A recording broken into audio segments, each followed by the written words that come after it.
ബെറോസും കൊണ്ടിരിക്കും എല്ലാവരും തുടക്കത്തിലേക്ക് പിരിക്കും. അത് ഞാനാണ് ഈ ബാപ്റ്റിസ്റ്റ് ബെറോസ് പറഞ്ഞത്. പിന്നെ അത് കഴിഞ്ഞ് ചർച്ച പിന്നെ ചർച്ച പ്രശ്നമായിട്ട്. അപ്പം ഇവിടെ എല്ലാം ആദ്യത്തെ സ്ഥലത്ത് എന്ന് പറഞ്ഞവർക്ക് ഈ ബൈബിൾ ഇല്ലില്ല, ഒന്നും വചനം കൃത്യമാണ്. നമ്മൾ പറയുമ്പോൾ തന്നെ റെഫറൻസ് പറയുമ്പോൾ തന്നെ അവർ ബാക്കി കാണാതെ അറിയാം. നമുക്കെന്ന് പറഞ്ഞാൽ റെഫറൻസ് പറഞ്ഞു പേജ് നമ്പർ പറഞ്ഞാലേ കിട്ടുള്ളൂ. റെഫറൻസ് പറഞ്ഞിട്ട് 923 അതുവരെ മൂലവശം പിടിച്ചോണ്ടിരിക്കും. ബൈബിളിന്റെ 2 മൂലയിങ്ങനെ എതിരെ അറിയത്തില്ല. പിന്നെ കൊല്ലങ്ങൾ പറയും 25-30 വായെന്ന് പറയും. പക്ഷെ ബൈബിളിൽ പേജുകൾ ഒട്ടിയിരിക്കുകയായി. എന്നറിയുമ്പോൾ തുറന്നിട്ടില്ല ഇതുവരെ. രക്ഷിക്കപ്പെട്ടില്ല. സ്നാനക്കുളത്തിൽ നിന്ന് കയറി വന്നപ്പം ബുക്ക് സ്റ്റാൻഡിൽ മേടിച്ചുകൊണ്ട് വന്ന ബൈബിള അത് ഇതുവരെ തുറന്നിട്ടില്ല. അതിന് ഊതിയ കണ്ടുപിടിക്കണം. ഇരിപ്പ് കണ്ടു കഴിഞ്ഞ് സത്യത്തിൽ ഇവിടുത്തെ അന്യ മനുഷ്യന്റെ കാര്യം അല്ലാതെ കേരളത്തിലല്ല, ഇവിടെ ഈ സഭയുടെ കാര്യം പറയുന്നത്. ഇരിപ്പ് കണ്ടു കഴിഞ്ഞാൽ നമുക്ക് തോന്നുന്നത് ഗബ്രിയേൽ, മീഖായേൽ, അൽഫോൻസാമി എന്നൊക്കെ തോന്നും. പക്ഷെ സംഭവം നമ്മൾ ആത്മീയത്തിൽ തികഞ്ഞവരാണെന്ന ചിന്തയാണ്. പക്ഷെ കർത്താവിനെ കുറിച്ചൊരു വെളിപ്പാട് കയറിയ പൗലോസ് പറയുകയാണ്, ഞാൻ വേണ്ടുന്നതെല്ലാം ഉണ്ട്, ഭൗതികത്തിൽ സമർത്ഥനാണ്, ഭൗതികത്തിൽ തൃപ്തനാകാൻ എനിക്ക് ഉമ്മാനും ഉടുപ്പാനും ഉണ്ടെങ്കിൽ അത് മതി. പക്ഷേ ആത്മീയത്തിൽ ഞാൻ അത്യാഗ്രഹിയാണ്.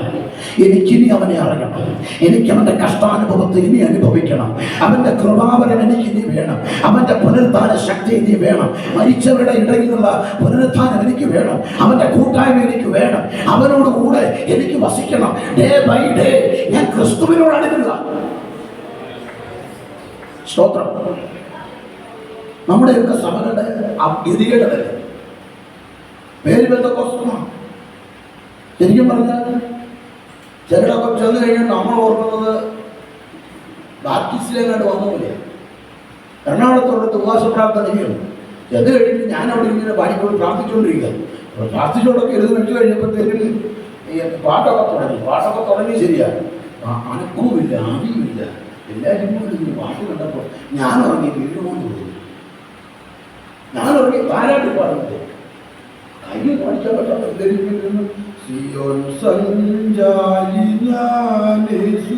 ഞാൻ തന്നെ എനിക്ക് തോന്നി എനിക്ക് ഉറങ്ങാനുള്ള ഭയം പറയും. ഞാൻ ആ പ്രസംഗോട് തന്നെ ചാടിക്കിടന്ന് ഉറങ്ങുമെന്ന് തോന്നി. അപ്പം എനിക്കൊരു സംശയം, ഉപവാസമാണ് 35ആണെന്ന് പറയുന്നത്. ചാടി ഇറങ്ങി ബോർഡ് നോക്കേണ്ടി വരും, ഇത് മമ്മതാട്ടാണോ.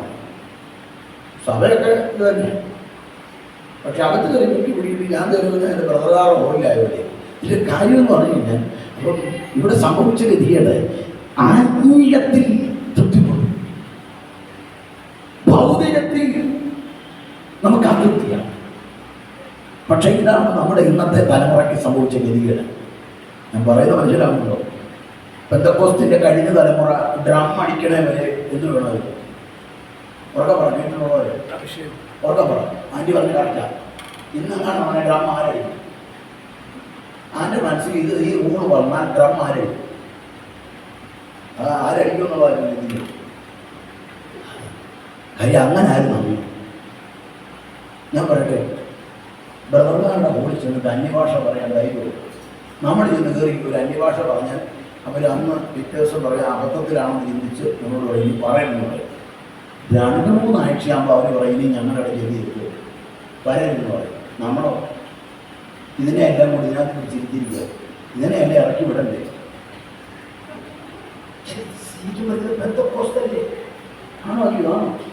ആ ഇനി അഭിഷേകമില്ലാത്ത ഇരുത്തേണ്ട കാര്യമുള്ളൂ. വീട്ടിൽ നമ്മൾ ആദ്യകാലത്ത് അഭിഷേകമില്ലാത്ത അച്ഛൻ പറഞ്ഞ അച്ഛൻ ആണെങ്കിൽ ആ ഭാഷ പറഞ്ഞിട്ടുണ്ട്. ഇന്ത്യയിലൊക്കെ നാണം കെട്ടിരിക്കുന്നത് പറയാൻ കഴിയും. അതുപോലെ നിങ്ങൾ പറഞ്ഞ അമ്മമാരുടെ അഭിഷേകമില്ലാത്ത ഭാര്യയാണെങ്കിൽ വീട്ടിൽ പറയാം നമ്മുടെ ഭാഷ പറയുക. നിനക്കിട്ടായിരുന്നു ഭാഷ പറയുന്നത് ആണെങ്കിൽ നിനക്ക് ആ കൂടി ഞാൻ ചോദിക്കും. ഇതിൻ്റെ കാര്യം എന്ന് പറയാം. പണ്ട് എവിടെ ചെന്ന പൗലോസ് ചോദിച്ച ചോദ്യം എന്താ?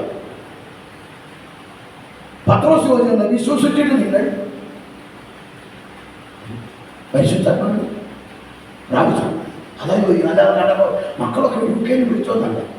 നമ്മളാരും വിശേഷം കഴിഞ്ഞ കഴിഞ്ഞില്ല, കാണാൻ പറ്റില്ല.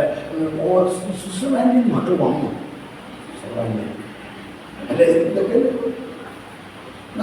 പണ്ട് അതല്ല, പണ്ട് അഭിഷേകം കൊണ്ടാണ് ചോദിക്കുന്നത്. ഇതിപ്പോൾ അങ്ങനെ ചോദിച്ചു കഴിഞ്ഞാൽ ചിലവരൊക്കെ തല ഒഴിക്കുന്നത്. അപ്പോൾ ഇത് ഓർത്ത് വേണം, ദൈവ പരിശുദ്ധാത്മാഭിഷേകം ഇല്ലാത്തവരൊക്കെ ബന്ധക്കോസിൽ ഇരിക്കുന്നു. കരുത്തിമോചനത്തിൻ്റെ കൃത്യമായ ഉപദേശം. ഞാൻ വെള്ളിശ്ശേരി നമ്മൾ അഭിഷേകം പ്രാപിക്കാത്തവർക്ക് വേണ്ടി പ്രത്യേക സെക്ഷനിൽ പിള്ളേരെയൊക്കെ അന്നേരം വിളിച്ചുകൊണ്ട് വരണം. പ്രായമുള്ളവരൊക്കെ പങ്കെടുക്കണം. നമ്മൾ അഭിഷേകം പ്രാപിക്കാൻ വേണ്ടിയുള്ള 2 ദിവസമാണ് വെള്ളിശ്ശേരി. നിങ്ങൾ പ്രാർത്ഥിച്ചുകൊണ്ട് വരണം. സ്വന്തം ഞാൻ പറഞ്ഞതിൻ്റെ സാരമാണ്. പൗലോസ് ഇവിടെ പറയുന്നത് ആത്മീയത്തിൽ ദരിദ്രൻ, ഭൗതികത്തിൽ തൃപ്തൻ. എന്നാൽ നമുക്ക് ക്രിസ്തുവിനെ കുറിച്ചുള്ള വെളിപ്പാടില്ലാത്തത് കൊണ്ട് നമുക്ക് പലപ്പോഴും ഭൗതികത്തിൽ നമ്മൾ ആത്മീയത്തെക്കാൾ വലിയ പ്രാധാന്യം കൊടുത്തത് കൊണ്ട് ഭൗതികത്തിൽ അതൃപ്തിയും ആത്മീയത്തിൽ തൃപ്തിയുമാണെങ്കിൽ ക്രിസ്തുവിനെ കുറിച്ചൊരു വെളിപ്പാട് കയറിയാലേ ഇതിന് മാറ്റം ഉണ്ടാകുള്ളൂ. ഒരു സ്വതന്ത്രം പറഞ്ഞു. 4-ാമത്തെ കാര്യം, പൗലോസ് ക്രിസ്തുവിനെ കുറിച്ചുള്ള വെളിപ്പാട് കയറിയപ്പോൾ തന്നെ സംഭവിച്ച കാര്യം എന്താ പറയുക? പൗലോസ് ആരാധനയ്ക്ക് സമയമോ സാഹചര്യമോ ഇല്ല, തടസ്സരഹിതമായ ആരാധന. അപ്പോസ്തല പ്രവൃത്തി 16:25 താൻ കാരാഗ്രഹത്തിൽ കിടക്കുക. ഫിലിപ്പിയൻ കാരാഗ്രഹത്തിൽ കിടക്കുന്ന വേള ചങ്ങലകളാൽ ബന്ധിക്കപ്പെട്ട് താൻ കിടക്കുമ്പോൾ ആ സന്ധിയായി രാത്രിയിലേക്കുള്ള പ്രവേശനം, പാടി ദൈവത്തെ സ്തുതിച്ച് ദൈവത്തെ ആരാധിക്കുകയാണ്. കാരാഗ്രഹത്തിലാണ് തന്നെ ആരാധന. അതിനർത്ഥം ക്രിസ്തുവിനെ കുറിച്ചുള്ള വെളിപ്പാട് കയറിയാൽ ആരാധനയ്ക്ക് തടസ്സമില്ല. ഒരു സ്വതന്ത്രം പറഞ്ഞു. നമുക്ക് ആരാധനയ്ക്ക് എന്തോരം തടസ്സമെന്ന് അറിയാം. ദാവീദിനെ കുറിച്ച് പറയുന്നൊരു വാക്ക് എടുത്ത് പറഞ്ഞുതരാം. ദാവീദിനെ കുറിച്ച് പറയുന്നൊരു വാക്കുണ്ട്. ദാവീദ് ദൈവസന്നിധിയിൽ നഗ്നപാതകനായി ദൈവത്തെ സ്തുതിച്ച് നൃത്തം ചെയ്ത് ദൈവത്തെ മഹത്വപ്പെടുത്തുക. ദാവീദിനോട് ചോദിച്ചാലും ദാവീദ് പറയും ആരാധനയ്ക്ക് തടസ്സമില്ല. ഒരു ആത്മീയന് ദൈവത്തെ ആരാധിക്കുന്നതിന് തടസ്സങ്ങൾ ഉണ്ടാകില്ല. നമുക്ക് തടസ്സമെന്ന് പറഞ്ഞാൽ ചിലർക്ക് ചില സഭകളിലൊക്കെ ചെന്ന് കഴിയുമ്പോൾ ഞാൻ കണ്ടിട്ടുള്ള ഒരുപാട് കാര്യം. ചില സഭകളിലൊക്കെ ചെന്ന് കഴിഞ്ഞാൽ എന്നും ഇരിക്കുന്ന തൂണിൻ്റെ സൈഡിൽ ഇരുന്നില്ല എന്ന് പറഞ്ഞ് ആരാധിക്കാൻ പോലെ കണ്ടിട്ടുണ്ട്. എന്നും വന്ന് തൂണേ ചാരി ഇരിക്കുന്നത്. ആ തൂണേ ചാരി ഇരിക്കുന്ന ആൾ തൂണിൻ്റെ അവിടെ ആയിരിക്കും. അവിടെ എന്നും ഇരിക്കാൻ പറ്റില്ല. അതുകൊണ്ട് തന്നെ ആരാധന പോയി. ചിലടത്തൊക്കെ കഴിഞ്ഞാൽ റിസർവ് സീറ്റാണ്. എന്നും വന്ന് മുകളിലെടുത്തായിരിക്കുന്നത്. വേറെ ആരെ വന്ന് മുകളിലെടുത്ത് ഇരുന്നതോടുകൂടി അന്ന് മൊത്തം വിഷമമാണ്. എന്താ കാര്യം എന്നറിയാമോ? വിഷമം എന്താ കറക്റ്റല്ലേ ഞാൻ പറഞ്ഞു? വിഷമം പിന്നെ വിഷമം ഇന്ന് മൊത്തം കൊണ്ട് ആരാധന കാണുന്നില്ല. ഞങ്ങളുടെ കൊല്ലത്ത് ഞങ്ങളുടെ സെൻറ്ററിൽ ഒരു പ്രോഗ്രാം നടക്കുക. ഇപ്പം ഞാനവിടെ ചെന്നപ്പം കൊല്ലം ടൗൺ IPC മരിച്ചുപോയി. ഇവിടെ ജെയിംസ് എന്ന് പറഞ്ഞ അച്ഛൻ